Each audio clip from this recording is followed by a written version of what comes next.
Ялаш bro. Yeah! Nice. Уухам дуустсан шүү дээ. За би уухам төвчээд ирэх. Bro, манданы уухам авчаарай.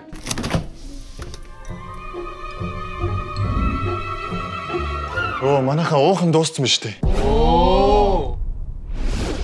Захиагаас цагсан шүү дээ. Ирээсээ эргүүр хийсээрэй. Захи.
За сайн бацхан Жого Бонито шоу подкастын Еврогийн хүрээнд гарч байгаа ус асгарсан байна.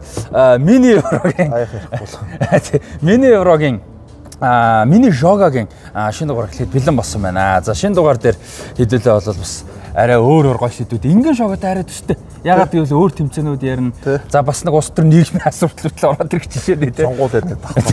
Сонголоос шүү дээ. Тийм асуудлууд байгаа. Тэгээ заах мэдээж нээлтийн юунаас ш ороогүй л. Яалаа хоёул энэ чинь нэг хийсэн шүү дээ. Нэгдүгээр тойргийн дараа шүү дээ гэсэн тэ. Нээлт тэгээ нэгдүгээр тойргийн дараа тэ. Би хамгийн хэрж байгаа шүү. Тийм ээ ялчгүй. Тийм. Тэгээ өнөөдрийн дугаараар бол ярих мэдээж их байгаа. Тэрэн дээр нэмээд бас гоё мэдээлэл байгаа нь Евро тусдал бидний Mini Jogo project дээр мэдээж захид цэгийн маань хамтран ажиллаж байгаа ивент итгэгчээр ажиллаж байгаа. Үүн дээр нэмээд M банкны хамт олон ажиллагаар усныг дуулахад таатай байна. За M банкны хамт олонны хувьд бол одоо Евро 2024-ийн шууд дамжуулалтын албан ёсны ивент итгэгчээр Централ Хэлэнц дээр ажиллаж байгаа та хэд маань бол сайн мэдж байгаа бах. За үүн дээр нэмээд бол бидэнтэй хамтарч бол одоо M банкны аппликейшн дээр байгаа шагналт уралдаан тэмцээнд бол одоо хүмүүсийг идэвхтэй одоо оролцооч гэсэн мэдээлэл өгөх юм зорилготойгоор ажиллаж байгаа маа. За энэ шагнал нь бол ерөнхийдөө 3 төрлийн таавартай. Аппын одоо Евро 2024 гэсэн цэс рүү н орж тааварт бол юм оролцох боломжтой. За нэг нь бол хэсгийн шатны тоглолтын үр дүн, за нөгөөх нь бол хасагдах ашиг буюу хасагдах шатны тоглолтуудын үр дүн. За тэгээд тоглолт бүртээ холбоотой илүү детальтай тийм таавруудыг одоо тааварт бол оролцох боломжтой байгаа маа. За таавар нэгийнх нь төрлийн одоо бэлгэнүүд гэдэг чинь хэсгийн шатны тий. За тэрэн дээр бол одоо та бэлгэнүүдээс нь гоё. Яа, Ducati X гэдэг мопед байна. Гоё мопед. Супер шагнал тий. Супер сокко мопед байна. Энэ нэлээд олон сая төгрөгийн шагнал баг шүү энэ чинь. За Galaxy Samsung S24 Plus гэдэг. Одоо чиний энэ бичиж байгаа ус чинь энэ шинэ. Энэ 2 дахин шинэ. Чиний 22 шүү дээ. Энэ 24 нэмэн тий. 24. За гоё 24 Plus юм байна. За хан хужирт тэгээд Wilderness Resort 1.5 сая ирэх байгаа юм байна. За BTF гэдэг манай Adidas оруулж байгаа компани байгаа шүү дээ. Тэдний Adidas болон Crocs тий. Маш олон брэндүүд оруулж байгаа. BTF 1 сая төгрөгийн ирэх байгаа юм байна. За тэгээд M банкны 500 сая төгрөгийн хадгаламжийн эрхийг өгж байгаа. Энд юу апплууд орох юм уу? M банкны апыг татах юм уу? Тийм, M банкны апыг татаад тэгээд Евро 2024 гэсэн цэс рүү н орохоор юунод байгаа таавар амархан юм шүү дээ. Тийм, тэгээд одоо хэсгийн шат бас дуус болоогүй тийм. Заавал нэг M банкны юу байх аптай юу? Банкны нэг юу ч юм уу? За зөв хариултыг зөв одоо юу яах юм бол оноо за оноонууд нь нээж гин. Юу банкны юутай данстай байх хэрэгтэй хамаагүй. За тэрийг нь би одоо энэ дээр доторх байрлах. За үгүй хаа тий гайгүй хамаагүй ухаа тэггүй бол энэ би тэрийг сайн мэдэхгүй байна. Би M банкны төлөөлөгч биш учраас мэдэхгүй байна. За хоёр дахь төрөл нь болохоор шүгэн 16 8 болон 4 дээр юу яаж байгаа? Финалийн тоглолтууд дээр явах таамаг. За энэ таамагд бүр гой шагналуудтай тий. Тийм байна. Тавар хойд чи суррон энэ суррон ямар очиртэй юм бэ? Нөгөө нэг цахилгаан дуу байхгүй. За энэ ч мотоцикл биш юм биш үү энэ бол. яг нөгөө мотоцикл биш гэдэг нь нөгөө юу болохоор мотоцикл биш гэдэг юм бэлээ. Моторын багтаамж нь өөр тий. Цахилгаанаар ажилтдаг болохоор мотоцикл гэдэг төрөл цэнгэлдэг юм тий. Тий цэнгэлдэг. Тэгээд дуу. Гэтэ яг яг үндэ дуу гэхэд хэцүү л дээ тэр чинь том хурдан. Тий. Гэхдээ яг техникийн төрлийн хувьд бол дугуунд орчдөг. Тий. За суррон гэж байна. iPhone 15 Pro гэж байна тий. За гоё өгч шүү дээ бас. PlayStation 5. За энэ супер хэлгүй шүү дээ. Тийм байна. За тэгээ BTF яхаа сая төгрөгийн ирэх. Тэгээд 500 сая төгрөгийн хадгаламж ирэх гэж. Амар бэлгүүттэй биш ч дээ. Янзын бэлгүүттэй. За тэгээд энэ чинь харах юм бол юу яаж 51-ийн тоглолтын хүрээнд юу яаж тоглолт бүхний эхлээс 15 минутын өмнө эхлээд асуулт хариултуудтай. Асуултууд нь ABCD гэсэн сонголттой. За зөв хариулт нэг оноотой. За ингээд 51 асуултын төгсгөл хамгийн их оноо авсан 5 оролцогч шагналтай бас нэг юм тоглоом байгаа. Одоо quiz гэх юм уу те. За quiz-ийн бэлгүүд бол яг мэдээж олон төрлийн бас шагналууд одоо хан хожтын 3 сая ирэх гэдэг ч юм уу, Shopee дээрх 1 сая ирэх. За одоо Brussels гэдэг юуны бир барны 300 мянган ирэх гэдэг ч юм уу. Энэ яг зөв Брюссел гэлж. Брюссел. Тийм Брюссел юм байна. Англиар л одоо Brussels юм. За англиар Brussels, юунаар бол Францаар ч юм уу, Датчаар бол одоо Брюссел тийм. За гэх мэт ийм одоо гоё Shopee-г ирэх байна тийм. Шагналууд бол байна. За харах юм Шингэрэлэ төвийн спортын клубын 3 сар ирэх гэдэг ч юм уу те фитнесийн те. Ийм гоё шагналуутай байгаа маань. Тэгэхээр M-банкны Евро 2024 гэсэн цэс рүү ороод энэ 3 төрлийн. За нэг нь хэсгийн шат тусал, нөгөөх нь хасагдах шат. Одоо финал орж байгаа. А дээрээс нь саяных болохоор одоо энэ quiz те.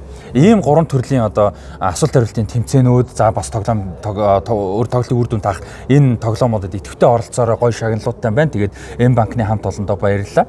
Дараагийн дугаараар бид нар хамтран ажилласаар байх болно. Евро дуусталтай тийм болохоор бид мэдээллүүдийг нэмээд хүргээд явна. Тэгээ бас сая бас мэдээгүй тодорхой биш байсан зүйлүүдийг бас илүү асууж тодруулаад бүр ингээд гоё хөргөж гайг бах тийм.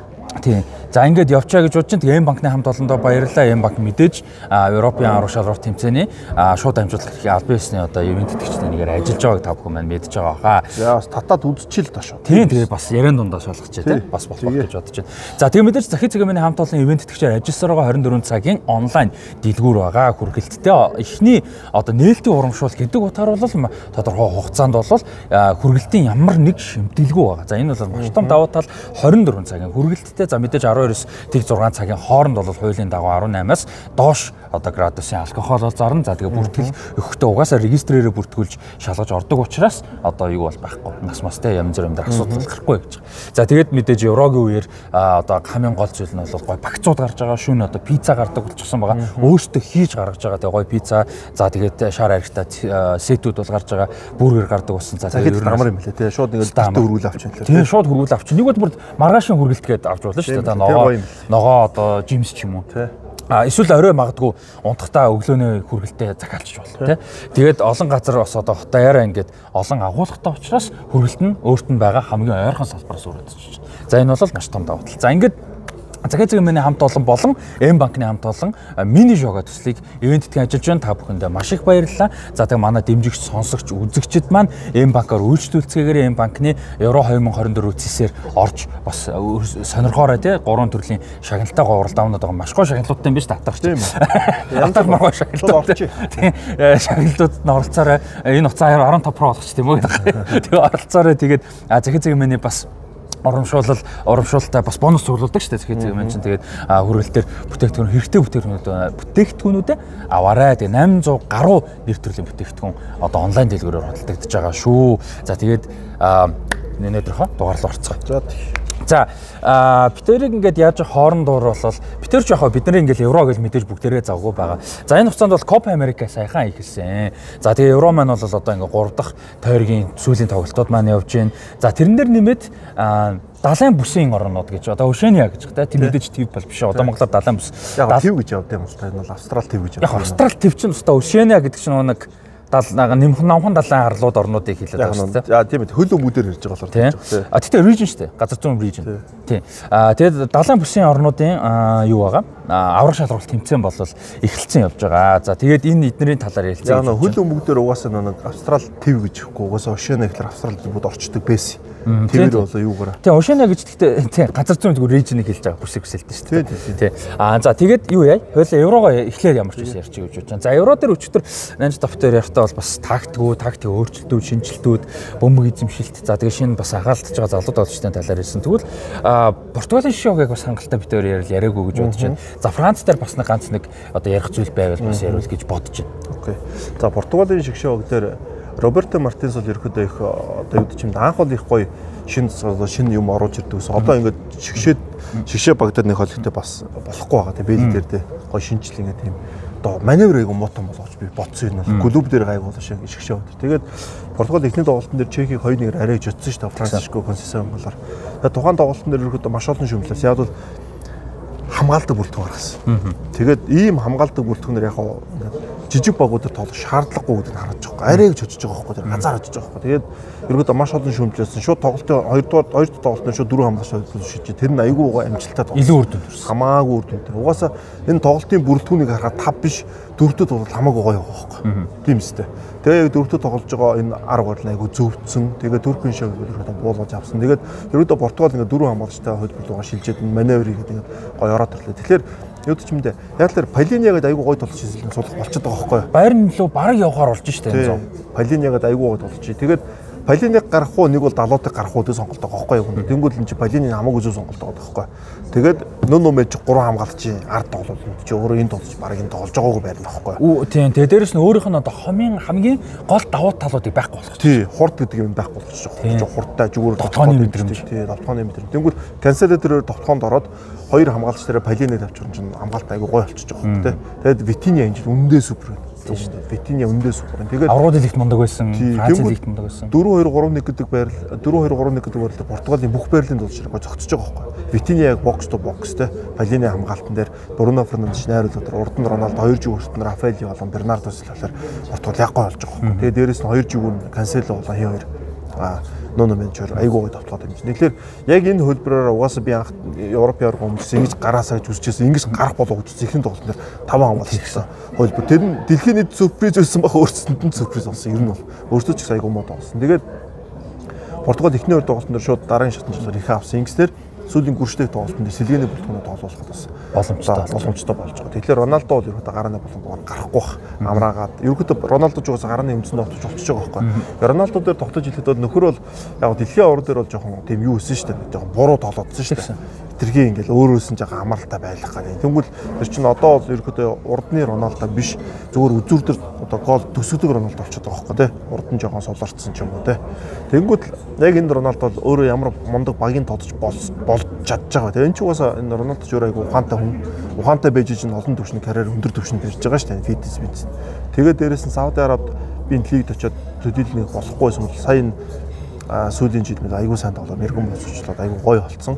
За тэгээд сайн байгаагүй ч гэсэн өөрөө бол сайн байсан. Өөрөө сайн. Тэгээ Португалийн шид яг үүндээ гарааны үндсэнд өвдөж Роналдо угаасаа хамгийн ихний сонголт нь бол таарж байгаа байхгүй. Тэгээд Роналдо багийн тоглолтоо айгүй сайн хийж байгаа сайн байгаа гэдэг өөрийгөө харуулсан учраас Португалийн шид цаашаа явах ч гэсэн ерөөхдөө гайгүй. Роналдог бол үндсэнд тоглож байна. Тэгэхээр ерөөхдөө Португал ерөөхдөө айгүй гоё сонголт гайгүй болцоод байна гэж харж байна. Тэгээ хөлбөр бол нэг солигдохгүй байна. За Францын шидээр Эмбапе хамраны гэмтлээс л тоглоагүй. Тэгээд Нидерланд бол тэнцсэн. Нидерландын голыг бол тооцоогоо нэг тийм тохиолдол бол гарсан. Тэгээ Франц яг угаасаа дидээд чамын багийг тоглуулаад сурцсан. Сүүлийн 4 том тэмцээний финалд үлдсэн гэдэг. Айгуу том давуу байгаа шүү дээ. Учрыг нь олцсон. Тэгэхээр Франц угаасаа айгуу хуу учраа олоод ирэхэд явж байгаа. За тэр шийдвэр дээр юу гэж бодож байна? Яг нөгөө Шави Симонсын голыг тооцоогүй шүү дээ. Тайлбар дээр хэлсэн тэрнэр дэлгэрүүлэх юу вэ? Тэр нэг юу шүү дээ. Тэр бол ойлгомжтой отон тоглолт. Яг тухайн тоглож бөмбөг төрөг өдөртөө үзүүлээг үтсэн зогсож байгаа байрал нь маш аюултай байрлал. Одоо нэг хаалгач үсрэхээс авдалцсан байрлахгүй. Хаалгач үсрэх орлого хийсэн үгүй нь хамаагүй. Үсрэхэд цай тэглэхээр хаалгач тэр бүмэнд хүрэхгүй угаасаа. Тэр угаасаа яагаад ч амжихгүй хүрэхгүй юм. Гэхдээ техникийн хувьд бол тэр чинь хүрэхгүй нь ерөөсөө дараагийн асуудал байхгүй. Тэр чинь тэгж тэр байранд л зогсож болохгүй байхгүй. Сул байх хэрэгтэй тийм сул байх. Нэг бол жоохон урагшаад ч юм уу те хоошоо ч юм уу нэг магадгүй хойно байсан бол те. Хойно байсан урагшаад ч юм уу. байж болно. Урагшаа байсан бол ерөөхдөө юу отонгийн байрал саад болохгүй юм яах ч байхгүй. Тэр тэгээд азгүй бас тийм. Азгүй. Тэр яхаар готон тоглолт юм байл байсан. Тэгээд яг Франц 2-оор гарсан бол ч нэг явах пат нь өөр болчихж байгаа шүү дээ. Тэгэх юм бол эвгүй том багууд дээр шууд очих магадaltaй байсан баг шүү. Тэрийг бас соёлоос нэг хартсан дээр байна тийм нэрээ. Тэгээд одоо өнөөдөр шийдэгдэн шүү дээ. Одоо яг өнөөдөр жоо гарцаа шийдэгдсэн байх бах. Тэгээд тэднийг тайлбарлаж явах үед ерөнхийдөө гарч ирнэ. Шүгэн 16 дээр бол одоогийн байдлаар цорын ганц яг тогтчихсон бүр яг альбан ёсод давтар болсон учраас Итали Швейцар л байгаа. Энэ тоглолт чинь гэхдээ бүр хамгийн ихний тоглолт шүү дээ. Тийм, энэ ихний тоглолт тийм. За, хоёулаа би Францыг аль хэсэг юу вэ гэдгийг харж байгаа хоорондор Италийн өчтөрийн тоглолтын талаар нэг яриач. Итали Хорват. Итали Хорватын тоглолт ер нь бол Хорват бол угаасаа тоглолтын ямар ч тоглолт нэр Испани эсрэг жилиг бөмбөг эзэмсэн багштай Хорват бол. Тэгэхээр Хорват угаасаа бөмбөг эзэмсэн. Гол нь Хорватын гол асуудал нь төгсгөл байхгүйсэн. Ерөөсөө нэг сайн довтлогч яг живгүүрүүд нь уучраа олоогүй ч юм уу. Довтлогоо жоохон суулгасан. Яг тэрнийхээ асуудлаас болоод юунууд бол Хорватад ерөөдөө албан дээр ч тэр юун дээрс асуудал байсан. Хамгаалтан ч гэсэн асуудалтай байгаа гэдэг харагдаж шүү дээ Хорват. Асуудал нь сайн болохоос. За Итали бол ерөөдөө довтлогоо угаасаа айгүй муу байгаа. Тэгээд яг өчтөр Аспадор Ретегиор яг дажууд тоос энэ баг энэ хоёр бараа цаашаа толоо явж байгаа. Скамакатай өндөр товтчод ерөөдөө нэг явахгүй багшгүй шүү дээ. Скамака хэдийгээр формтой орж гисэн чинь яг тоглолт нь нийцэж чадахгүй байгаа харагдаж байна. Дээрээс нь Итали 5-3-2 рүү шилжсэн сая. Тэгээд 5-3-2 нь ерөөдөө болж илээ яг үндэ ороод байсан тий. Нэг дөрвөн хамгаалцтай хөлбөр нь бол болохгүй. Тэгэхээр энэ 5-3-2-оор тоглоод урдаа 2 товтчтой нь Ретеги болон Аспадор гээд 2 хурдтай энэ товтч байвал илүү ашигтай болгож харагдаж байна ер нь бол. За Калафиориг бол мэдээж хөлбөмбөг сонирхогч бүгд магтаж байгаа Рикардо Калафиори гээд мань хүн бол Ромагийн академийн хүүхэд жоохон байхаас одоо супер авиаст гэж гарч ирж тодорч байсан Guardian сэтгүүлийн одоо бүр ирээдүйн супер одуудаа гэж чагсаалтнаар 16 таада нэрлэгдэж байсан удаатай. Тэгээ 16 7 настайдаа маш хүнд тэр би гимтлийг нь мэдчихсэн гэхдээ сайн нэмж уучлаа шүү дээ. Тэгсэн чинь нөгөө нэг Викторио Пизени тоглогч ингээд өвдгөрүүн жийж ороод гимтчихсэн. Тэгээ тухайн үед гимтлийн маш хүнд тэгээд жил хагас баг 2 жил тоглоогүй. Тэгээ тухайн үед эмч нь харчаад машин өмөргүүлсэн юм уу бүр ингээд бяцлуулсан юм уу гэж хүртэл хараад би 10 жилд ийм гимтэл гарна гэж бодохгүй байна. 10 жил нэг тохиох хүнд гимтлээ гэж одоо эмчин тухай эвгүй орж ирээд юун тохироонд бүрдчихлээ зайлаа. ACL meniscus нь давхар гимтчихсэн. Одоо тасарч исэн. Тэгээ тэнчнээс эргэж ирээд Базел тоглоод, Болоня тоглоод. За одоо ингээд Евро дээр тэг ялалзаад сая бас тоглолтын дараа ярьслаа өгсөн байсан. Юу гээд өөрийнхөө хаалганд хийсэн одоо гол оруулсан алдаагаа би засахыг маш их хүсэж байсан гэдэг. Тэгээ тэрийг би зассан гэж бодож байна гэж. Засах байхгүй гэдэг чинь бидний гудамжны яриагаар бол тийм болсон. Тэгээ Рикардо Калафиори энэ зам баг юу мотагаа дагаад Ювентус руу явхаар болж байгаа юм шиг байна. Том баг нөө угаасаа том баг авахар хэмжээний потенциалтай нөхрөөлөө шүү дээ. Одоо 4-ийн зүүн дээр тоглоно, 3-ийн зүүн дээр тоглоно, 5-ийн зүүн дээр шаардлага гаруул. Яг тэгэхээр карьер зүүн жигүүрийн хамгаалагч эхлүүлсэн. Гэхдээ Болониад бол яг 3-ийн зүүн ч юм уу 2-ийн зүүн дээр бөмбөг эзэмшлээд дэрсэн. Үнэхээр гоё. Маш мэдрэмжтэй. Амар. Том багууд бол одоо Гордиола бол бүр нэг ларан шилсэн гоожж байгаа л хай нь бол яг дуртдаг юм дээр бол. Тэгээ нөхөрт бол 2 сул байгаа л та. Тийм л дээ. Тэгээ Гордиола гээд 2 сул байгаа юм л та. Тийм болохоор гайгүй. Тий. Тэгээ Калафиори ч дээрээс нь бас царайлаг залуу. Тэгээ манай хүн чи сая нөгөө Еврогийн эхний нэг хэдхэн тоглолтод явсны дараа сошиал дээр яг ингээд нөгөө тоглогчдын одоо Google дээр ч юм уу Instagram те ерөнхийдөө сошиал медиа интернетийн өрөөнд хамгийн их одоо хайгдаж эхэлсэн тоглогчдын хувь өснөөрөө Калафиори нэгт явчихсан. Яг мэдээж Роналдо энэ их байгаа. Гэхдээ өссөн хуваараа Калафиори нэгт явчихсан. За Франц юу юм бэ? Хэсгээс нэгээр хэрвээ гарах юм бол яг Нидерланд нөгөө талд нь мэдээж байгаа Австртай. Хэрвээ Польшиг хожоод Нидерланд нөгөө талд нь оноо алдаад нэгээр гарах юм бол F хэсгийн 2-оор буюу одоо Португал, Турк, Чех, Гүржийн хэсгийн 2-оор гэсэн байна. Энэ Турктэй л биш тийм. Ер нь магадлалын хувьд мэдээж тэ. За хэрвээ юу яах юм бол хэсгээс магадгүй 2-оор гарах юм бол И хэсгийн 2-оор гарсан багтаа таарна. Одоо Бельги хэсэг байхгүй. Өөрөөр хэлбэл Бельги, Румын, Словак, Украин хинж магадгүй. За ёстой хинж магадгүй.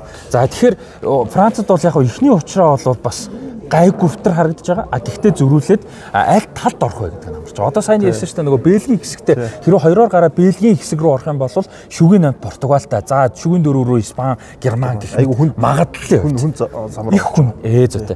Ийм тал. Нөгөө тал гэх юм бол арай зөөлөн баг магадaltaй. За харин Швейцар, Италийн хувьд бол аль хэдийн таарчсан байгаа. Швейцар, Италийн нөгөө талд C группыг тэргүүлсэн буюу за Англи хамгийн магадлал өндөртэй байгаа.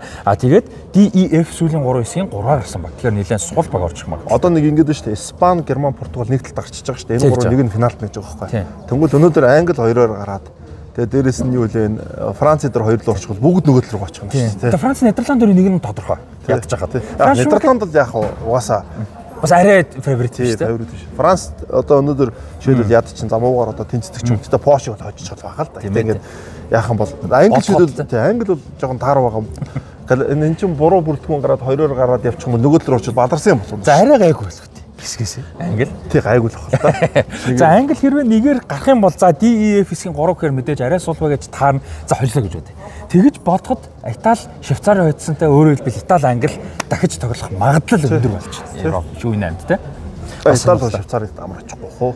Гэтэ тийм амар тоглолт бас байхгүй бах те. Одоо шүгэ 16 угаасаа л хүнд шүү дээ. Өнгөрсөн Швейцарчин шүгэ 16-аар Францад явуулсан байна. Тийм шүү дээ. Тэрэн дээр ч сюрприз тоглолт болсон те. Сюрприз. Тийм. За өөр Евротой холбоотой таны санаанд орж байгаа ярмаар байгаа талбайн гадна ч юм уу эргэн тойронд болсон өнөөдөр пивнүүд нөө хүмүүс айгүй хичдээд байгаа шүү. Талбараа ороод байгаа шүү. Тэрийг бандаж магадгүй заагаад үгс мэдээлэл гарцвал яхаа пивийг бол бандахгүй ойлгомжтой. Тэгэхээр саунд дээр яахгүй бол би тэр өмнөд Африк Бразил пив уужсэн л да юм дээр одоо дэлхийн аврагын тоглолтууд. Тэгэхэд бол тэнд энэ пивний нөө юу нэг бацчдаг нэг савнууд хэдэн шүү дээ. Тийм нэг арай зөөлн тийм тэд шидэхгүй. Тэнгүүтээ тэр савнууд айгүй зөвн яг амсар нэг жоохон тийм барьцтай. Тэгээ ингээд амсраасан болохоор яахчгүй. Тийм айгүй тийм гой савнууд байхгүй. Яг тийм сав бодчих юм бол тэр сав чинь ингээ базаа шидэж болохгүй. Энэ савнууд ч болохоор тийм юу савнууд угаасаа нэг тийм хөнгөн тийм юу савнууд угаасаа. Тийм хөнгөн пластик савнууд. Хөнгөн пластик. Тэр чинь угаасаа урд нь яг ийм савнууд байгаагүй шүү дээ. Эний ураад энэ бол алдаа байхгүй. Надад би нэг Еврогийн зургуудыг харахад 18 оны дэлхийн аврагт байсан аягтай их адилхан. 18 онд юм байсан юм уу те? Тийм. Миний мэд яг тэгэхээр би өөрөө яг 18 бас бусдын сайн мэдгүй. Яг 18 дэлхийн авраг яг ийм аягнууд байсан байхгүй. Тэгээ тэрнтэй бол адилхан л харагдчихжээ. Тийм үү. Гэтэ энэ үг ямар амар шидтэй юм бэ? Гэхдээ хүмүүс л амар шидтэй. Би одоо надад тэр аяг байгаа л да. Манай хэд ч бас явж исэн хүмүүс байгаа. Тэрийг ингэж холоос хүчтэй савна гэж бодоод ойрхон юм шүү дээ. Бас их шидэж байна тийм. Дээрээс нь тэр нэг суудлыг бүрээс ч юм шиг нэг юм улаан юм шидэд л шүү дээ. Тэр чинь нэг Германы тоглолтын дээр нэг фанатуудад нэг далбааны өнгөөр нэг нөгөө өргөдөг тий. Тэрийг шидэд. Тэрийг бацж байгаа шүү дээ.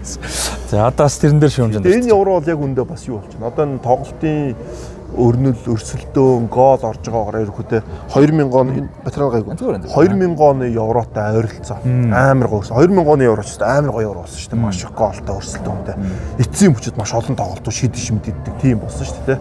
Тэгэхээр энэ удаагийн евро баг тэр талдаа биш шүү. Матиа Заканы 9 дээр нэмэх 8 дээр сүүлчийн мөчөд гол хийж Хорватыг одоо Унгар 100 дахь минут нээсэн шүү дээ. Унгар 100 дахь минутанд хийсэн. Герман цаг дуусч байгаа бас фулкруг нэмэлт цагт хийсэн тий. Унгар дээр мэдээж бас нөгөө нэг Барнабас Варга одоо бас хаалцтай мөргөж эмчийн тус цаах яаралтай шаардлага гаргаж бас харамсалтай болсон. Тэгээд гайгүй үжилээ тий. Тийм гайгүй. Ямар ч доктортой байгаа гэсэн харамсалтай нэг еврогоор үргэлжлүүлж тоглохгүй байх мэдээж анхаарал хандуулаад тий. Тэгээд тэр тоглолт бол 10 минут сунгаж тоглосон хамгийн урт сунгасан тоглолт болсон. За тэгээд энэ еврогоор нөгөө сошиал дээр ярьсан шүү дээ. Ингээд 3 төрлийн гол орж байна гэдэг. Нэг бол 30 минут метрээс цөм зөксөн гоё гол. Нэг бол 9 дээр нэмэх 5 дээр ортог гол. Нэг бол автогол гэнэ. Өөр гол ерөөсөл 3 төрлийн гол. Гоё юм байгаа шүү. Яг мэдээж яг 100% биш л дээ. Гэхдээ л тэгж санагддаг тий. Яг тийм санагдлаа. Тийм ээ. Энэ нөгөө мэдгүй юм тийш. Энэ own goal-д нөхөр ямар лаггаар хавьж байгаа. Тэрхүү байсан. Нөгөө мэрэгэн марсан own goal нэг эвгүй нөхөр 6 голтой дараа нь VAR-ыг тооцохгүй бол Лукаку 3 голтой. Without VAR гэж байгаа шүү дээ. Бас харамсалтай тий. За Еврогийн хувьд бол гоё тоглолтууд зөндөө болж мэдээлэл зөндөө болж үргэлжлүүлээд бас бидэд яриад явнаа. Тэгээд юу нэг бол мини шоугаг бол М-банк болон захид цагийн маань хамт олон ивенттэж байгаа. Та бүхэн мэдээлэл аваарай. Захид цагийн маань үргэлжлүүлээрэй. М-банкны Евро 2024 зэс рүү орж шагналтай тоглоом тавар асуулт хариултад төсөлтөөрэй. За одоо хоёлаа нөгөө хэсгүүд рүүгээ оръё гэж бодож байна. За Copa America бол энэ жил маш онцлог болж байгаа. Мэдээж Америк улсад болж байгаа. Яг М-банк дээр би ч өдрөхнөр нууц хийх юм. Тэгээд бүртгүүлэх тийм. Бүртгүүлэх юм биш. За тэгэхээр гайгүй та. За Copa America-гийн хувьд бол Америк нэгдсэн улсад болж байгаа 48 удаа болж байгаа. За энэ Copa America өмнө нь ярьжсэн ач холбогдол нь өндөрөө 26 онд дэлхийн аварга болох гэж байгаа. Америк, Канадтай хамт. За 28 онд Лос Анжелесийн Олимп болно. Мексик бас тийм Мексик, Америк, Канада, Мексик. За 28 онд Лос Анжелесийн Олимп байгаа. 31 онд эмэгтэйчүүдийн дэлхийн аварга шалралт тэмцээнийг авах ийм одоо том юутай явж байна. За тийм учраас сокер Америкчуудын сокер буюу бидний мэдгээр футбол футболд бол маш их ач холбогдол мөнгөийг цуцуулж байгаа.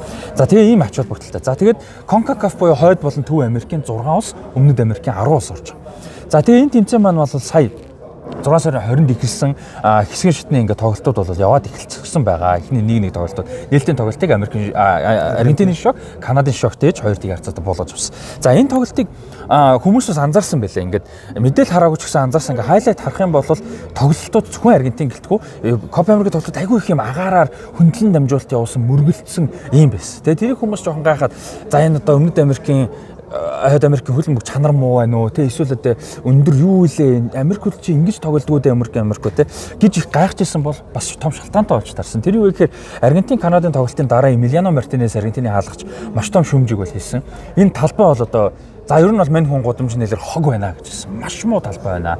Тэгээд энэ талбай бол ерөөсө тоглох аргалга, гүүх аргалга, бөмбөг дамжуулах явах ингээд урдчилж мэдэх боломжгүй одоо маш муу талбай байна.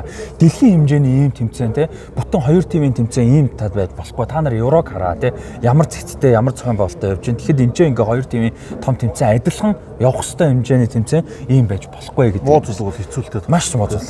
Тэгээд тэрэн дээр бол дараа нь удахгүй Америкийн шгшогийн төвийн хагас Weston McKennie бас санал нийлсэн. За Америкийн шгшог бол юутай Боливиг 2-1 харьцаатай хоцсон. За тэр тоглолтын дараа Weston McKennie хэлэхдээ бол за би хинтээ Эмилиано Мартинестэй санал нийлж байна. За энэ удаагийн энэ талбайнууд бол энэ чинь өөр цэнгэлтэд бас тоглож байгаа шүү дээ. Тэгэхээр ганцхан цэнгэлт биш. Олон цэнгэлтгүүд муу гэсэн. Тэгээд санал нийлж байна. Тэгээ урдчилж хийх боломжгүй. Та нар харах юм бол бүх багууд өндөр бөмбөг явуулж байна. Би Нидерланд Францын тоглолтыг үзлээ гэдэг чинь. Би Еврогийн Нидерланд Францын тоглолтыг үзлээ. Хамгаалагч ардаас төвийн хагас руу дамжуулчаад төвийн хагас руу хүмүүс шахахад хамгаалагч руугаа буцаагаад хамгаалагч дээр нь хүн шахсан учраас хаалгач руугаа дамжуулт өгч ийлээ.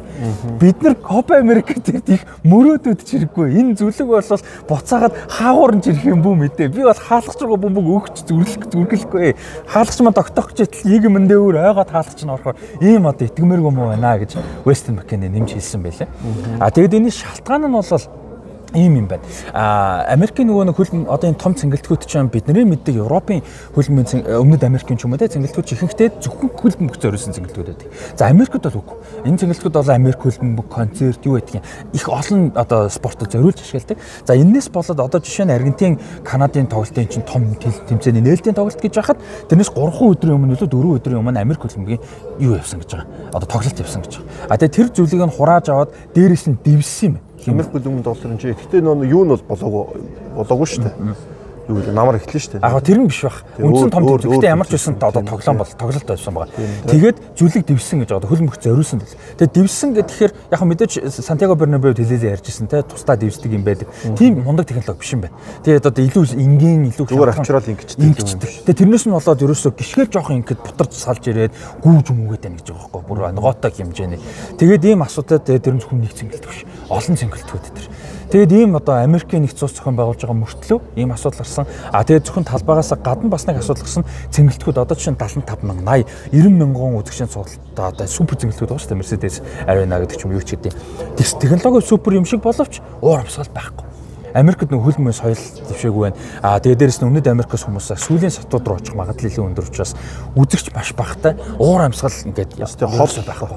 Дээрэс нь Америк улс өөрөө том нь яг Америк руу хүмүүс очиход визний асуудал байхгүй. Өмнөд Америкч чинь бас тийм энийг далимдуулж Америкт очиж амьдрыг харлах гэсэн 10,000 амьтад байгаа шүү дээ. Тэр чинь визний асуудлаас нь зардлын асуудлаас тийж олдоор очиход. Тэгэхээр одоо яг Америк улсад тэмцээн зохион байгуулахын одоо бас нэг асуудал төр болж байгаа. Яг Өмнөд Америклээс бол дэлхийн бус юунууд бас айгүй шүү дээ. Тэгээ гол нь уур амьсгал бүр үнэхээр байхгүй байна гэсэн юм асуудал бол ер нь угаасаа өмнөдүүд ч угаасаа Өмнөд Америк, Төв Америк гэж тэр чигээр Америк, Канад руу гарахын мөрөөдөлтэй хүмүүс байгаа шүү дээ. Тийм биз дээ. Дандаа асуудлуудтай. Тэр асуудлууд суурин Америк өөрсдөө холбоотой. Тэр нь хэцүү те.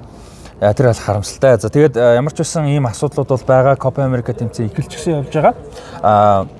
Аргентин хоцсон. За Уругвай сая юуг болвол Панамыг 3-1 харьцаатай орсон. Даруй Нуньес Уругвайшгаа төлөө сүүлийн 6 тоглолтод 10 гол оруулж 3 голын дамжуулт өгсөн гэсэн одоо супер статистиктэй. Хамгийн том сенсацсан дээр Эквадор Энер Валенсиа дээр улаан цавцсан байсан шүү дээ. Венесуэлд тоглож байгаа. Тэгээд Венесуэл 2-1-ээр Эквадор гэж. Эквадор ч бүрэлдэхүүн сайтай баг шүү дээ. Тэгээд дээрэс нь нэг Бразил хийдэг. Коста Рикатай хамгийн том одоо шугам хүмүүс. Бразилийг хэдүүлээ ярьжсэн. Энэ явахгүй баг гэдэг. Бразил бол хэцүү л одоо харагдав тий. Яг тоглолчдын цаасан дээр харах юм бол тагумтай чүм шиг боловч яг одоо цаасан дээр ч муу харагдсан шүү. Над бол амар балансгүйний сонирм жолол баг харагдсан. Сая Коста Рикатай тэмцсэн. За тэр хэсэгт нь Колумб Парагвай 2-1-ээр хоцсоод Муньос Лерма 2-1 хийсэн. тэр хоёр гоолынх нь дамжуултыг хоёуланг нь Хамес Родригес өгсөн. Парагвайс Инсисо байсан ба шүү дээ. Тийм Хулио Инсисо хийсэн ба. Одоо 19 дэх байлоо тий Брайтны. За ингээд Копа Америка бол ийм болж байгаа. Тэгээд Копа Америка үргэлжиж явсаар байгаад одоо 7 сарын 14-өөс 15-ны шилжих шөнөний 3 цагт финал байгаа шүү дээ. Еврогийн финал байгаа. Өглөө 8 цагт Копа Америкийн финал. Яг ингээд таарах юм. Том Бразил Аргентин та гаччихжээ те Копа Америка. Тэгвэл гоё тий. За Америкийн шиг шог сайн байлээ те. Кристиан Пулисикийг бол одоо Америкт их л анхаарал хандуулж ярьж байгаа. Тийм. За ингээд юуны хувьд бол юм байна. Копа Америкийн хувьд бол юм байна. Тэгээд бас мини жого дээр бас Копа Америкаг бол хаяхгүй би тэгээд гоё мэдээллүүдийг яриад явна. Гэхдээ үзэх боломж нэрээ байгаа гэлөө. Тэр Univision-ы 220 дээр гарч та ухардгүй гэсэн сувг нь. Ухардгүй сувг. За. Тэгэхээр одоо тэгэл яг өглөө тэгэл үзэх юм байл шүү. За. Та бас лиценз юм байдаг гэж магадгүй ухархад тийм. Тийм. Зарим тэмцээнүүд тэгдэг юм байлаа. Нөгөө нэг ухардаг үйлчлэгтэй байсан ч болохгүй гэдэг юм байна. Казахстаны сувг. За. Тэгвэл Univision 220 гэсэн тийм. За тэр сувг дээр үзэх боломжтой байна. Ихтэй өглөө байгаа тийм тоглолт.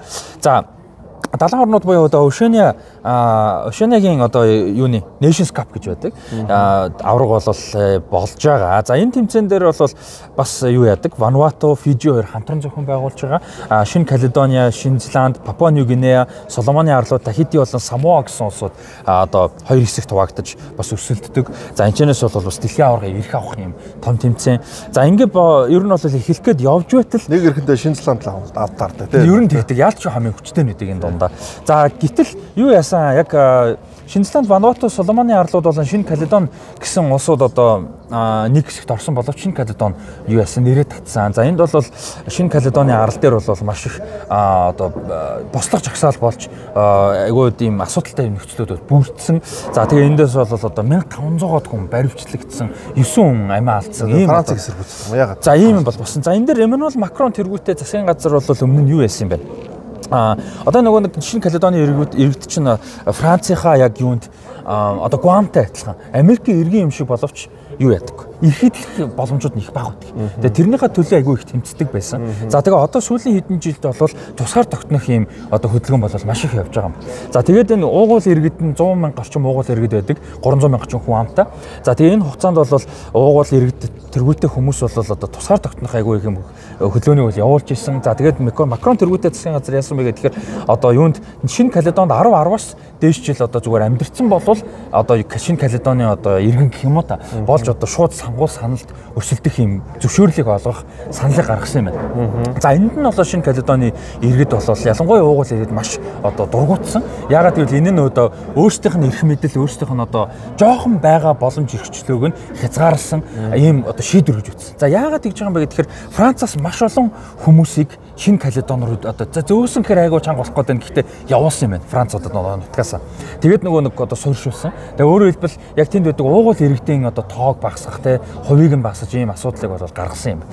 За ингээд энэтэй холбоотой тэр шийдвэртэй холбоотой жагсаал цуглаан эсэргүүцэл явсан. За тэрийг бол одоо цагтаагаар хааж хорж ингэж одоо дарах гэж үзсэн. За тэрнээр эсэргүүцэл бүр их тулгарсан. За ингээд одоо 1500 орчим хүн одоо баривчлагдаж 9 хүн амиа алдсан ийм харамсалтай юм болоо. За бүр тэрэн дээр нэмээд юу яасан юм бэ? 7 хүн баривчилсан одоо нэг 7 хүн нь энэ одоо хөдөлгөөнийх нь тэргүүн хүмүүсийн энэ 7 хүнийг бүр Франц руу зөөж авч явж хорж байгаа гэж. Бүр Франц. Одоо хүмүүс руу контекст өгөх Шинэ Каледон гэж арал бол Австралийн зүүхэнд байдаг. Одоо номхон далайд байдаг. Нэлээд том арал. Маш хол гэсэн үг шүү дээ. Тэгээ тэнцэнээс Австрали руу одоо Франц руу бүр зөөс хорих гэж цагдах гэж те. За энэ дээр бол одоо бүр хатуу ханц. Францын шорон чи өөрөө нөгөө Антилийн арлууд дээр байгаа шүү дээ. Басны том шорон. Энд болохоор гэхдээ бүр Францын их нутаг руу зөөсөн. Тэгэхээр энэ бол одоо бүр том шүүмжтэй өртсөн. За гэхдээ одоохондоо энэ шийдвэрийг түр хойшлуулж чадбайгаа. Ягаад гэвэл Эммануэл Макрон тэргүүтээ засгийн газраас Европын парламентын сонгуул болоход ялагдсан гэж хэлж болно. За шинэ юу хэлээд нам байгаа. National Rally гэдэг нам байгаа. Хит барууны нам байгаа. Марин Ле Пен гэдэг тэргүүнтэй. За Марин Ле Пений нам бол сая Европын парламентад 30% одоо юу авч санал авч бол одоо маш том ялагдлыг Эммануэл Макронд авчирсан. За үүнтэй холбоотойгоор Эммануэл Макрон сая шинэ сонгуул, яаралтай сонгуулийг зарласан. За ийм ч учраас энэ шийдвэрийг түр хойшлуулж чаддаг. За ийм улс төрийн нийгмийн одоо асуудлуудаас үүдээд Шинэ Каледон бол тэмцээнд орох одоо нэрээ асаад тоглох мантай шүү дээ. Юу тоглох хэвээр тийм. За ингээд Шинэ Зеланд, Вануату, Соломон арал нэг их хэсэг тоглоод мэдээж Шинэ Зеланд нэг дээрээ гардгаараа гараад Вануату хоёроор гарсан. За нөгөө талд нь Фижи, Тахити хоёр гараад Папуа Нью-Гинеа, Самоа хоёр мултарсан. За одоо шүгээн дөрөвтэй Шинзланд Тахититэй, Фижи, Вануатутай одоо хамтран зохион байгуулж байгаа хоёроос хоорондоо за тэгээд одоо фаворитууд Шинзланд Тахититэй тоглоно. За 6 сарын 37-нд болсон. За ийм тэмцээн болж. За энийг дурж байгаа мэдээж сонирхолтой талаас хоёрдугаарт би өмнө нь ярьжсэн энэ жил ингээд бүх ТV-ийн за одоо Антарктидээс тооцолтой бүх ТV-ийн аврах шалралт тэмцээнүүд 24 багтаад Антарктид одоо хүмүүс тоглохоор л шүү дээ. За одоо бараг л нэр хөгчөд тоглож болдог бол бараг тоглосон. Нэг Оросын Восток, Америкийн хэдэн юунууд байгаа шүү дээ. Шинжлэх баялаг хэлтэй тийм. Бас нэг өөргөө дэвж зохиочмор юм байна да манайд. Одоо бараг тэгмэл юм байна. Исландд байдаг нөгөө битүү талбай байдаг шүү дээ. Тэгчих юм байна. За одоо бусны нэр үнэхээр энэ 24 онд боллоо. Тэгээд яалч үнэхээр том спортын жил гэдгийг бас одоо олимпиад юм байна шүү дээ. Тийм шүү дээ. Олимпиас 2 хоногийн дараа үргэлжлэн шууд паралимп байгаа гэдэг бас гоё тэмцээнүүд байна. За тэгээд ийм байна. Тэгээд энэ хүрээд эхнийг нэ мини шогагийн шинэ дугаар өндөрлөх болж байна. Тэгээд зөндөө мэдээлэл өгсөн шүү дээ. Тэгээд дээрэс нь мини шога дээр ярьж амжиггүйс өөр юмнууд бас гоё ярьлаа. Тэглээ. Одоо 9 нанжид нэг бүх анализ тактик ярьсан чи би нэмж яриад яг уу. Тэгээд давтахгүй байна. Давтахгүй яг Португалыг ярьчлаа, эдрийг яг нэг ярьчлаа те. За тэгээд дараагийн дугаарууд дээр Копа Америкатай холбоотой бас бусад гоё сэдвүүдийг яриад явнаа. Тэгээд богино хугацаанд бичиж байгаа учраас өөр мэдээллүүдийг багтаахыг чинь дээрэс нь нэмээд манай хэд бас гоё асуултууд бичээрэй, сэдвүүд бичээрэй комментээр те. Бидэд бас тэрнээс нь харж байгаа гоё сэдв асуултууд байх юм бол чөлөөтэй яриад явнаа. За бид нар бол Титэм спорт тасар дээрээ цугласан байгаа. Өнөөдөр одоо 2-2 тоглолт үзэх гэж байна. За яах маань 3 цагийн тоглолтыг аль тоглолтыг тайлбарлах вэ? Английн тоглолтыг. За Английн тоглолтыг тайлбарлах нь амжилт төсөй. Энэ дугаар гарахад бол хүмүүс үзсэн байгаа ах гэж бодож байна. Тэгээд энэ гоё өмсгөлүүдийг хүмүүс асууж байсан Титэм спорт тасар дээр байгаа энэ гоё өмсгөлүүдийг бүгдийг зарж байгаа юм байлээ шүү. Хөдөлж авах боломжтой юм байлээ. Тэгэхээр Титэм спорт тасар дээр ирээд асуугаарай. Титэм спорт тасар дээр ширээ захиалгын өсвөл 8655 50 дугаараар захиалах боломжтой. За тэгээд мини шогагийн мэдтгэн ажиллаж байгаа захид цэгийн маань болон М банкны хамт олондоо баярлалаа. За М банкны хувьд бол энэ банкны апп дээр Евро 2024 цэсээр ороод за тийч одоо тэр юу нь явж байна те. Дэлгэцэн дээр мэдээлэл нь явж байна. 3 төрлийн одоо шагналтай гоё уралдаан хөтөлбөр байгаа шүү. Тэгээ идэвхтэй оролцоорой. За тэгээд захид цэгийн миний хамт олондоо баярлалаа. 24 цагийн хүргэлттэй онлайн дэлгүүр байгаа 800 гаруй нэр төрлийн бүтээгдэхүүнтэй хамгийн ойр одоо агуулгасаа та бүхэнд шууд таны гар дээр 24 цагийн хугацаанд хүргэлтдэг. Хугацаанд тэр 24 цагаар ажиллаж одоо шууд хүргэлтдэг байгаа шүү. Тэгээд М банк болон захид цэгийн миний хамт олондоо баярлалаа. Та бүхэн Титэм спорт тасар дээр ирж хөлбөмбөгөө үзцгээгээрэй. Тэгээд заяахта баярлалаа. Тайлбарт амжилт хүсье. За тэгээд мини шогагийн дараагийн дугаараар уулзтлаа. Баярлалаа. За явлаа шүү бро. Nice. Уухан дуустсан шүү дээ. За би уухан төвчээд ирэх. Бро, мэнтэний уухан авчаарай.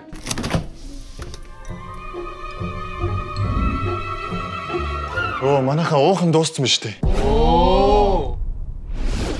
Захиагаас цагсан шүү дээ. Ирээсээ эргүүр хэсээрээ. Захи